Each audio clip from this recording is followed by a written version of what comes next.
ସିଝି ସିଝିବ ହେଇଥିରେ ମାନେ ପ୍ରେସର ଦେବା ଦରକାର ନାହିଁ। ଫୁଟା ଆଉ ଟିକେ ସିଝିବ। ହଁ ସିଝିବ ଆଉ ଟିକେ। ଫୁଟା ଗଞ୍ଜିଥିଲେ ନମସ୍କାର ଜୟ ଜଗନ୍ନାଥ ସାଙ୍ଗମାନେ। ମୁଁ ତ ଭଲରେ ଅଛି। ମୁଁ ଆଶା କରୁଛି ପ୍ରଭୁ ଜଗନ୍ନାଥଙ୍କ କୃପାରୁ ଆପଣମାନେ ସମସ୍ତେ ଭଲରେ ଥିବେ, ଖୁସିରେ ରୁହନ୍ତୁ, ଭଲରେ ରୁହନ୍ତୁ, ସୁସ୍ଥ ରୁହନ୍ତୁ। ମୋତେ ବି ମୁଁ ବି ଭଲ ଅଛି, କିନ୍ତୁ ଟିକେ ଥଣ୍ଡା ହେଇଯାଇଛି।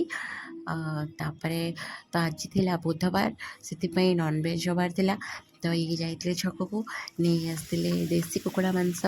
ତ ଏମିତି ତ ମାନେ ଶାଶୁଘର ଅଛି ଯେ ଯେଉଁଠିକି ମାନେ ବାରନ୍ତି, କିଛିଟା ଘର ଅଛି ଏମିତି ଯେଉଁଠିକି ଚିକେନ୍ ହୁଏନି।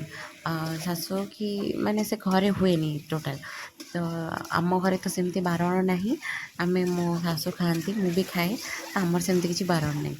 ତ ସେ ଯାଇଥିଲେ ଛକକୁ, ନେଇକି ଆସିଲା ବେଳେ ମୁଁ ମୋର ଏଠି ଆଳୁ ଫାଳୁ କାଟି ଦେଇଥିଲି। ତାପରେ ପିଆଜ ରସୁଣ ଅଦା ଏଗୁଡ଼ା ସବୁ ଛଡ଼େଇ ଛାଡ଼େଇ ପେଷ୍ଟ ବନେଇ ଦେଇଥିଲି।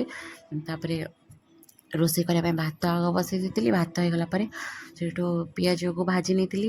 ତାପରେ ପେଷ୍ଟ ଅଦା ରସୁଣ ପେଷ୍ଟ ପକାଇକିନା ତା ଦେହରେ ମସଲା ପକାଇ ଦେଇଥିଲି। ତାପରେ ସେଇଠୁ କୁକୁଡ଼ା ଯେଉଁ ମାଂସଟା ସିଏ ଧୋଇ ଦେଇଥିଲି, ମୁଁ ଧୋଇନି ଜମା। ମୋତେ ଧୋଇଲେ ମାନେ ମୋତେ ଘୃଣା ହେଇଯିବ ଯେ ମୁଁ ଖାଇପାରିବିନି ଆଉ, ସେଥିପାଇଁ ସିଏ ଧୋଇଦେଲେ। ତାପରେ ସେଇଠୁ ମୁଁ କଷା କରିନେଇଥିଲି, ସେଠି ତାଙ୍କୁ ଟିକେ ଦେଲି ଟେଷ୍ଟ କରିବା ପାଇଁ। ସେଇଠୁ ସିଏ ଟିକେ ଟେଷ୍ଟ କଲେ, ତାଠୁ ମୁଁ ଟିକେ ତାଙ୍କଠୁ ଆଣି ଖାଇଦେଲି। ମୁଁ ତାଙ୍କଠୁ ଆଣି ଟିକେ ଖାଇଦେଲି। ତାପରେ ସେ ଘରକୁ ଗଲେ ଭାରି ତାଙ୍କର ଖାଇଲେ, ମୁଁ ଟିକେ ନେଇ ଆସିଲି ଆଉ ବୋଉଙ୍କ ଲାଗି ଟିକେ ଆଣିଲି। ତ ସେଇଠି ଝିଅ ଖେଳୁଥିଲା, ପଡ଼ିଶା ଘର ସେ ଦେଇଥିଲେ ଦୁଇଟା ବେଲୁନ୍ ତାକୁ, ସେ ସେଇଠି ଖେଳୁଥିଲା। ଆଉ ବୋଉଙ୍କର ମୋର ଚିକେନ୍ କଷା ଖାଉଥିଲୁ। ତାକୁ ଟିକେ ଡାକିଲି, ମୁଁ କହିଲି ନେ ଝିଅ ଟିକେ ନେ, ସେ ଜମା ଖାଏନି।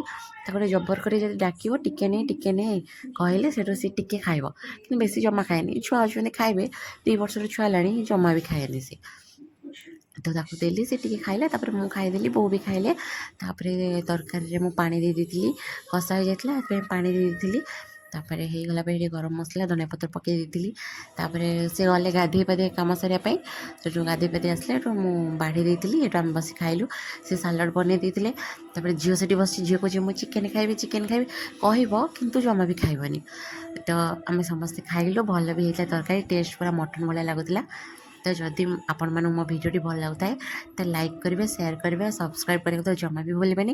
ଆଉ କମେଣ୍ଟ ବି କରିବେ ଆପଣମାନଙ୍କୁ ମୋ ବ୍ଲଗ୍ଟି କେମିତି ଲାଗୁଛି। ରହୁଛି, ନମସ୍କାର।